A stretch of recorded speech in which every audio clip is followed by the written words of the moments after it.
আসামিরা তাদেরকে বারবার তাদের পরিচয়, তারা যখন পুলিশ হিসাবে এই অপরাধটা করেছেন, র্যাবে থেকে করেছেন, সেই জিনিসটা ভুলে গিয়ে বারবার তারা বলার চেষ্টা করছেন আমরা সেনাবাহিনীর অফিসার, অথচ সেনাবাহিনীর বিচার এখানে হচ্ছে না।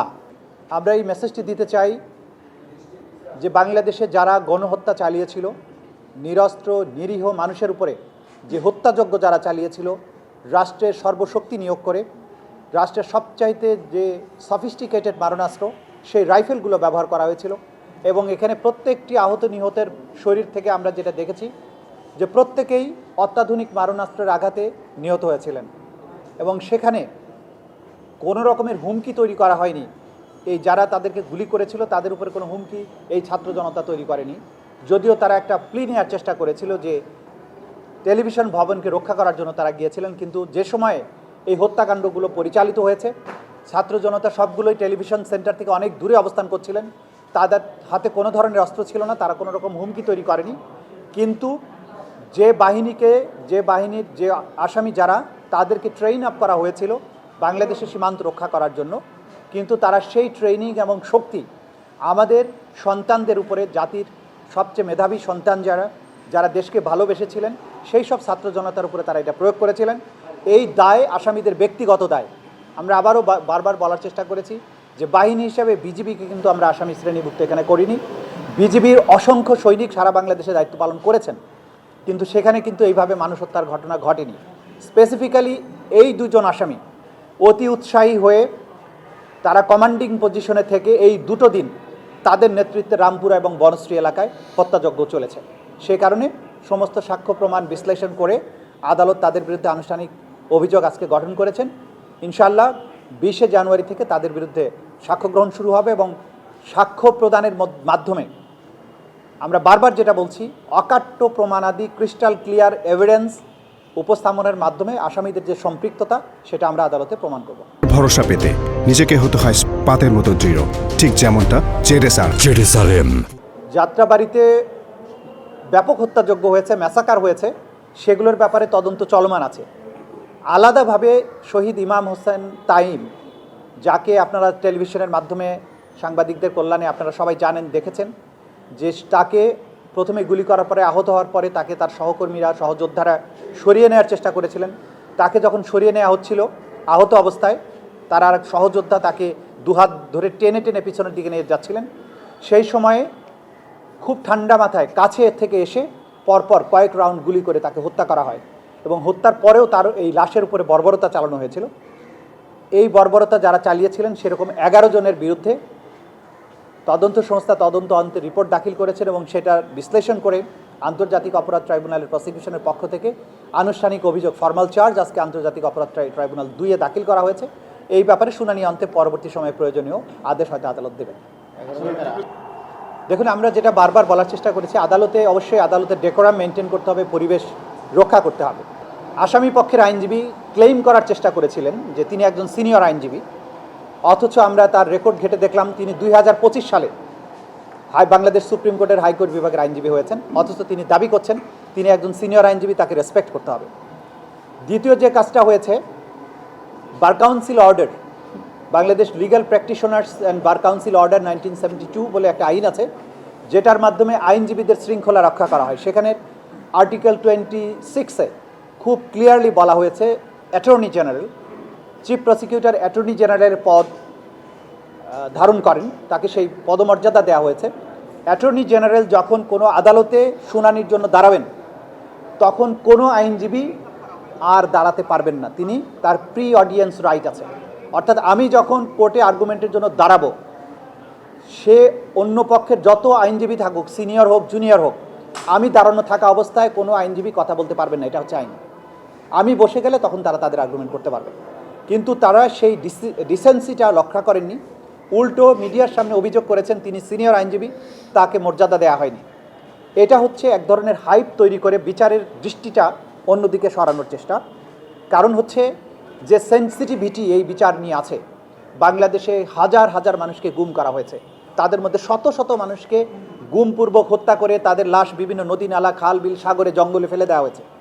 এরকম কঠিন মামলার বিচার যখন হচ্ছে, আসামিরা তাদেরকে বারবার তাদের পরিচয়, তারা যখন পুলিশ হিসাবে এই অপরাধটা করেছেন, র্যাবে থেকে করেছেন, সেই জিনিসটা ভুলে গিয়ে বারবার তারা বলার চেষ্টা করছেন আমরা সেনাবাহিনীর অফিসার, অথচ সেনাবাহিনীর বিচার এখানে হচ্ছে না। তারা যখন অপরাধগুলো করেছেন তারা কখনো সেনা কমান্ডের অধীনে ছিলেন না, সেনাবাহিনীর ইউনিফর্মে ছিলেন না, সেনাবাহিনীর ডিসিপ্লিনের মধ্যে ছিলেন না, তারা ছিলেন পুলিশ সদস্য।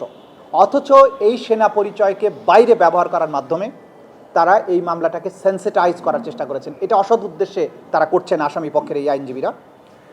এখানে অপরাধী যেই হোক, আমরা বলেছি তিনি কোন পোশাকে আছেন, কোন র্যাঙ্ক বহন করেন, সেগুলো কোনো কিছু দেখা হবে না। তিনি প্রধানমন্ত্রী হন, তিনি যে কোনো বাহিনীর প্রধান হন, তিনি একজন সিভিলিয়ান হন, সবাই আইনের দৃষ্টিতে সমান।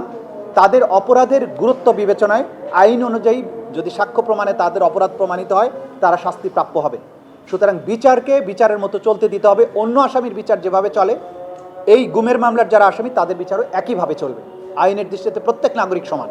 সুতরাং এই ধরনের সেন্সিটিভিটি তৈরি করার উদ্দেশ্য হচ্ছে তারা আসলে মামলাটাকে লম্বা করতে চান, টেনে নিতে চান। তারা বিশ্বাস করেন যে যদি বেশি সময় তারা নষ্ট করতে পারেন তাহলে হয়তো তারা এই মামলার দায় থেকে রক্ষা পাবেন। এই কারণে তারাই 3 মাস সময় চেয়েছেন। এটা আনহার্ড অফ যে এই জাতীয় আন্তর্জাতিক অপরাধ ট্রাইব্যুনাল বলেন বা এই সমস্ত ইন্টারন্যাশনাল যত ট্রাইব্যুনাল আছে, এরকম লম্বা সময় কখনোই অ্যালাউ করা যাবে না। স্পেসিফিক্যালি আমাদের আইনে বলা হয়েছে যে কোনো অবস্থাতেই এই মামলাতে কোনো অ্যাডজর্নমেন্ট দেওয়া যাবে না যদি ন্যায় বিচারের প্রয়োজনে একান্ত প্রয়োজন না হয়।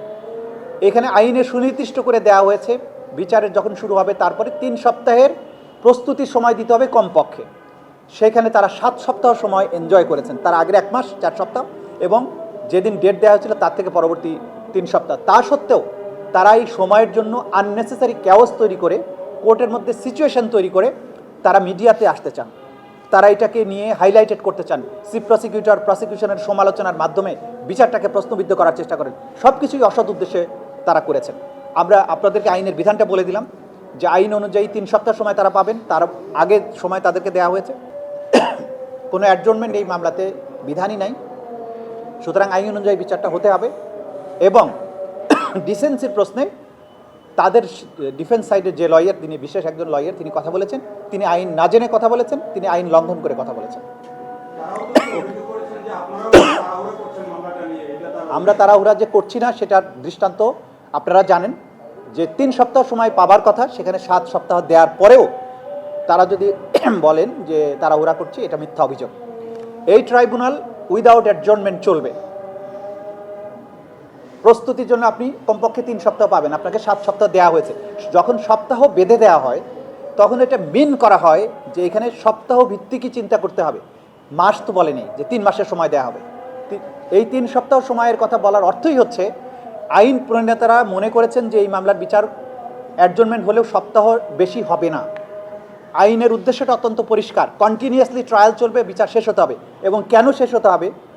এই যে জুলাই আগস্টের গণহত্যা বলেন বা গুমের মতো অভিযোগ, এই বিচারগুলো করা বাংলাদেশের জনতার দাবি ছিল, যে কারণে একটা বিপ্লব সংগঠিত হয়েছে।